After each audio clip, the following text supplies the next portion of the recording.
नमस्कार साथियों, आप सभी भावी शिक्षकों का हमारे चैनल में एक बार फिर से स्वागत है। आज हम डीएलएड सेकंड सेमेस्टर की इंग्लिश पेपर के कुछ अच्छे प्रश्नों को हल करेंगे। तो आइए स्टार्ट करते हैं पहले प्रश्न से।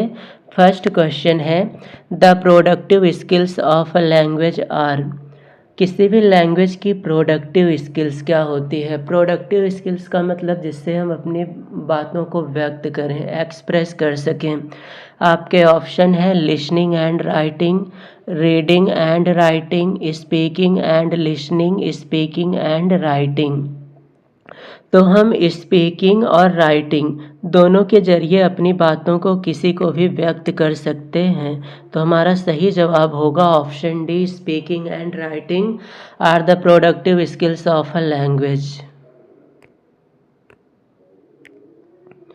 Phonetics is the science of sound, constant, pronunciation, writing. Phonetics किसका विज्ञान है आपको बताना है। तो फोनेटिक्स जो होता है वो आवाज़ का विज्ञान है, साउंड का। तो सही जवाब होगा option A, sounds. Phonetics is the science of sounds.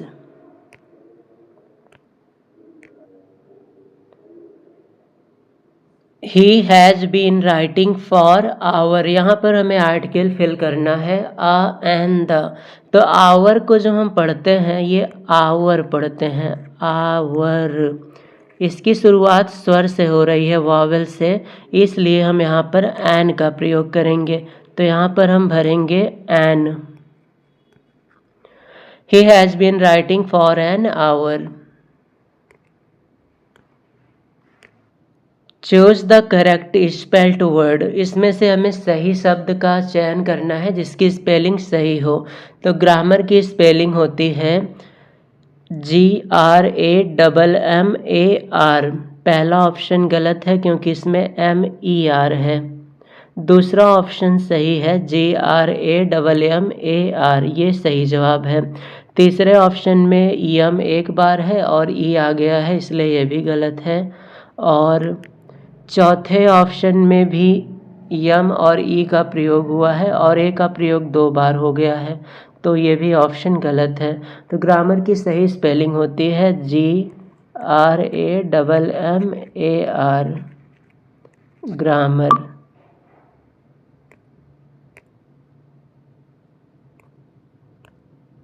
Fourth day of the week is. Week का फोर्थ डे क्या होता है हमें बताना है। Wednesday, Friday, Tuesday, Saturday. Week की शुरुआत होती है मंडे से। मंडे, मंडे के बाद ट्यूसडे, उसके बाद वेंसडे, थर्सडे, फ्राइडे, सैटरडे और फिर संडे। हमें बताना है फोर्थ डे। तो मंडे हो गया फर्स्ट डे, ट्यूसडे हो गया दूसरा दिन, वेंसडे है थर्ड डे और थर्सडे है फोर्थ डे, चौथा दिन। तो हमारा चौथा दिन है थर्सडे। थर्सडे को हम गुरुवार कहते हैं। तो हमारा सही जवाब होगा थर्सडे। इसमें एक भी ऑप्शन थर्सडे नहीं मिल रहा है, तो कोई भी ऑप्शन हम सही नहीं करने वाले हैं। हमारा सही जवाब है थर्सडे, THURSDAY, थर्सडे सही जवाब है इस क्वेश्चन का।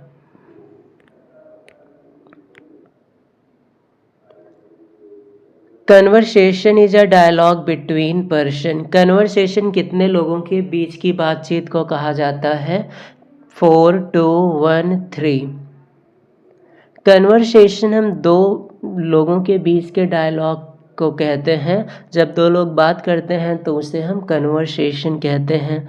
तो कन्वर्सेशन में 2 पर्सन इन्वॉल्व होते हैं, इसलिए हमारा सही जवाब होगा option B, 2। In the alphabetic order yum means. Alphabetic order में यम का क्या मतलब होता है? यम मीन्स, तो बी जो है बैट, ये बी से स्टार्ट है, कार सी से, मंकी एम से है और आइसक्रीम आई से। तो हमें एम मीन्स बताना है, तो एम मीन्स हो सकता है मंकी। इसकी शुरुआत एम से है, तो हमारा सही जवाब होगा option C, monkey.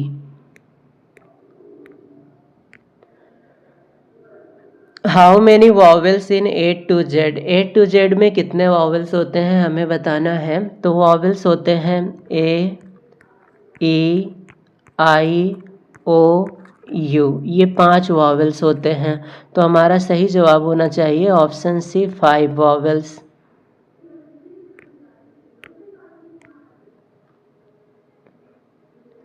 How many constants in A to Z are. A to Z तक कितने कॉन्स्टेंट्स होते हैं। तो ए टू जेड में टोटल 26 लेटर्स होते हैं। 26 लेटर्स में 5 वॉवेल्स होते हैं।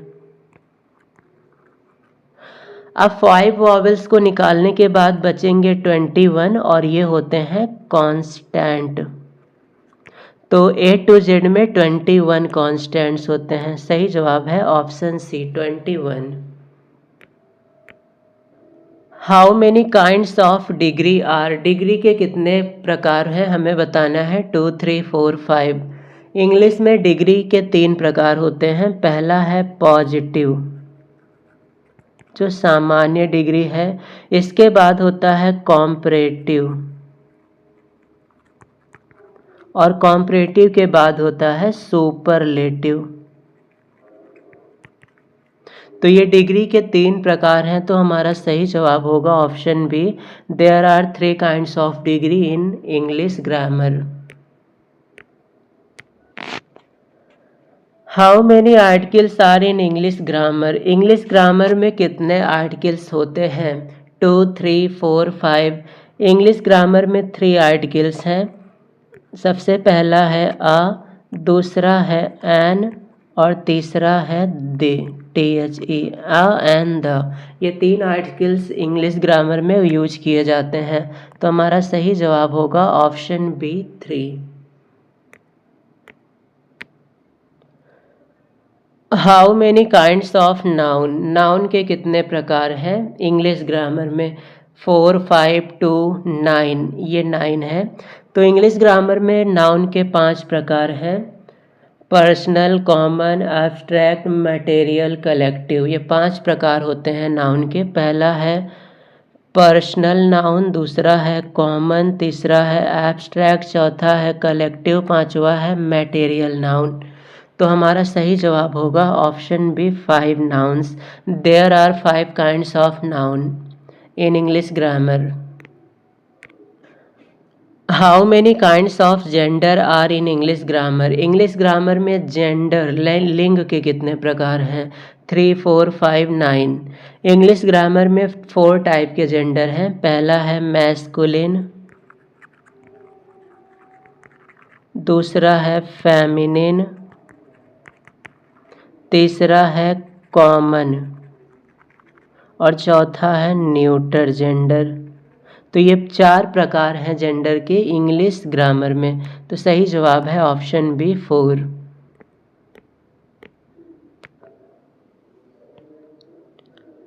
विच word is silent in the word sandwich. Sandwich में कि कौन सा वर्ड साइलेंट है, अर्थात किसे पढ़ा नहीं जाता है। तो यहाँ पर लिखा SANDWICH, सैंडविच लिखा है सैंडविच, परंतु इसे हम सैंडविच पढ़ते नहीं हैं, इसे हम पढ़ते हैं सैंडविच। सैंडविच। तो यहाँ पर डी को पढ़ा नहीं जाता है, इसलिए डी साइलेंट रहेगा। तो हमारा सही जवाब होगा option C, D is silent in the word sandwich.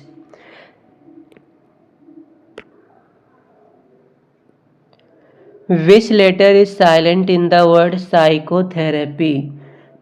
ये वर्ड है PSYCHOTHERAPY। इसे हम पढ़ते हैं साइकोथेरेपी। इसमें पी को नहीं पढ़ा जाता है। अगर पी को पढ़ेंगे तो पी साइकोथेरेपी हो जाएगा, लेकिन पी को पढ़ा नहीं जाता है तो ये बोला जाता है साइकोथेरेपी।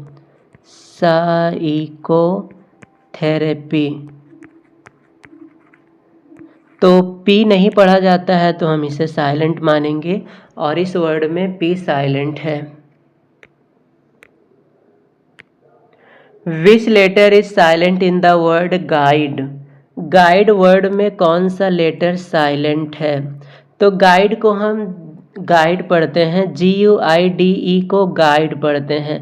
इसमें हम सीधे जी के बाद आई को पढ़ते हैं, यू को नहीं पढ़ते हैं। अगर हम यू को भी पढ़ें तो गुआइड होना चाहिए, गुआइड। लेकिन यू नहीं पढ़ा जाता है, इसलिए इसे हम पढ़ते हैं गा ईड। आई को नहीं पढ़ा जाता है, तो यहाँ आई को पढ़ा जाता है, यू को नहीं पढ़ा जाता है। तो यू ना पढ़ा जाने के कारण यहाँ पर साइलेंट माना जाएगा। तो इस वर्ड में यू साइलेंट है। Kinds of teaching aids are, teaching शिक्षण में सहायक सामग्रियाँ कौन सी हैं? Audio, video, audio visual aid, video, audio aid, visual aid, all of the above. तो ऑडियो हो या फिर विजुअल अर्थात वीडियो हो, दोनों से ही शिक्षण का कार्य किया जा सकता है। तो दोनों ही शिक्षण में सहायक हैं, इसलिए इसका सही जवाब होगा ऑप्शन डी। ऑडियो और विजुअल दोनों ही शिक्षण में सहायक हैं। तो all of the above is the right option for this question. Aim of teaching English grammar is, English grammar teach करने का उद्देश्य क्या है? To develop understanding for the language, language की अंडरस्टैंडिंग को किसी के अंदर डेवलप करना। टू डेवलप साइंटिफिक एटीट्यूड, अगर हम किसी लैंग्वेज को अच्छे से सीखेंगे तो हमारा एक तरीका होगा बोलने का, नहीं तो हम किसी गवारों की तरह कुछ भी उल्टा सीधा बोलेंगे। तो ये भी सही ऑप्शन है, साइंटिफिक एटीट्यूड को डेवलप करना।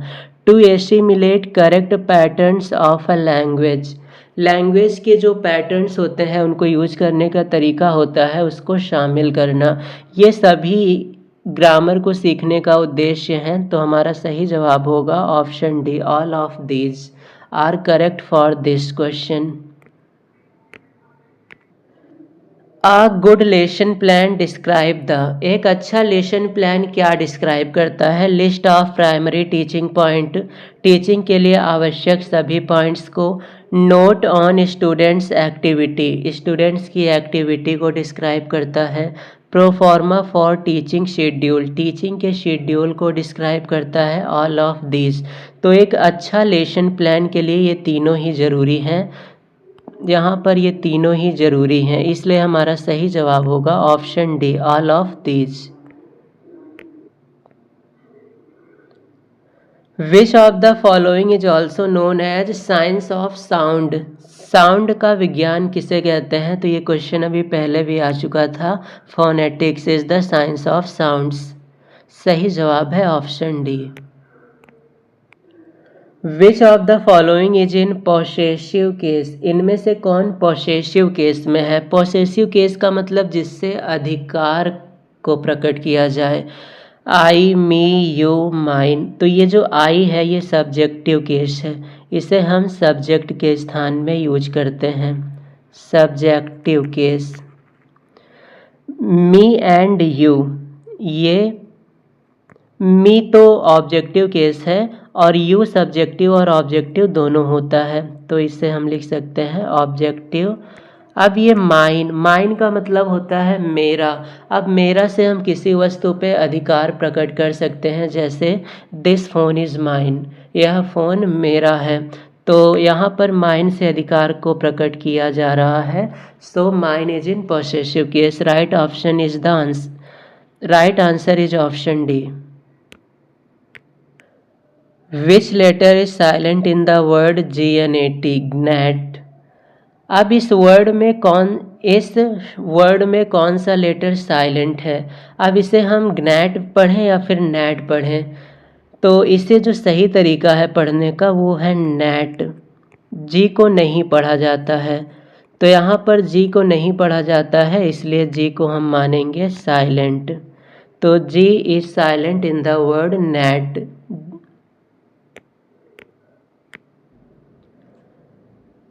Friday is the day of the week, Friday week का कौन सा डे है? 3rd, 4th, 5th, 6th। तो हमारी शुरुआत होती है मंडे से, Monday, Tuesday, Wednesday, Thursday, Friday, Saturday, Sunday. हमें 6th डे बताना है, 1st, 2nd, 3rd, 4th, 5th, 6th। तो फ्राइडे जो आ रहा है ये 5वें नंबर पर है, 1 2 3 4 5 6 7। So Friday is the 5th day of the week. तो our right answer is 5th, option C. Who invented bilingual method of teaching? C.J. Dodson, Nesfield, Wren, Shaw. Bilingual method ऐसा method है जिसमें हम 2 language का use करके सीखते हैं। एक तो जिस लैंग्वेज को सीखा जा रहा है और दूसरा जिस लैंग्वेज को हम जानते हैं। जैसे मान लेते हैं हम इंग्लिश सीखना चाहते हैं और हिंदी हमें आती है, तो हिंदी का यूज करके इंग्लिश को हम सीखेंगे। तो इस मेथड को कहा जाता है bilingual method and it was given by doctor C.J. Dodson। So the correct answer is option A. Which of the following is in possessive case? Possessive अभी क्वेश्चन आया था पहले, थोड़ी देर पहले, जिससे अधिकार का प्रदर्शन किया जा सके। आई मतलब मैं, होम मतलब कौन, हु है कौन। तो आई को हम यूज करते हैं सब्जेक्ट के रूप में, होम को हम ऑब्जेक्ट के रूप में यूज करते हैं, हु को हम सब्जेक्ट के रूप में यूज करते हैं, और हुज मतलब होता है किसका। इसे हम यूज करते हैं अधिकार के रूप में। जैसे यह पेन किसकी है, तो यहाँ पर अधिकार का प्रकट हो रहा है। तो so option D, whose is in the possessive case because it shows possession for something। Which letters are silent in the word whistle? whistle word में कौन से 2 लेटर साइलेंट हैं? तो इसे हम पढ़ते हैं whistle।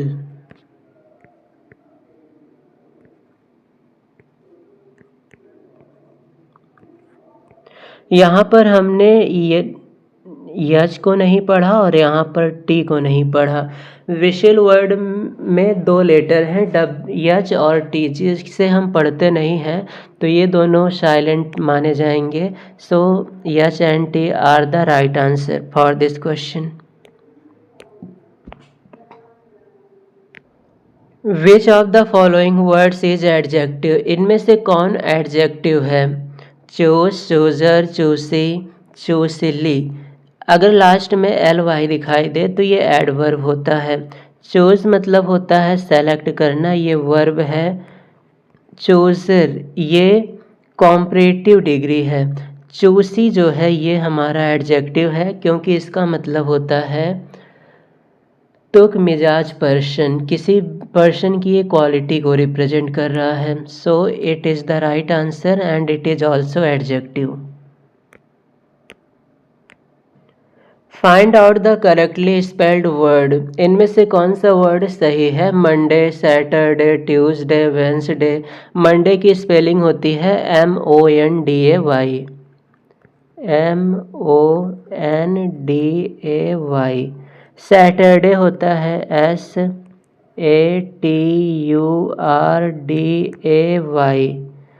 ट्यूसडे होता है TUESDAY।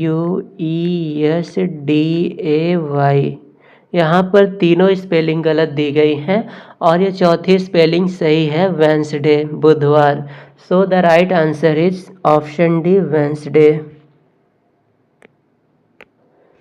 Doctor West method is also known as. Doctor West के मेथड को और क्या कहा जाता है? Play method, practical method, reading method, inductive method. So doctor West method is also known as inductive method. Right answer is option D.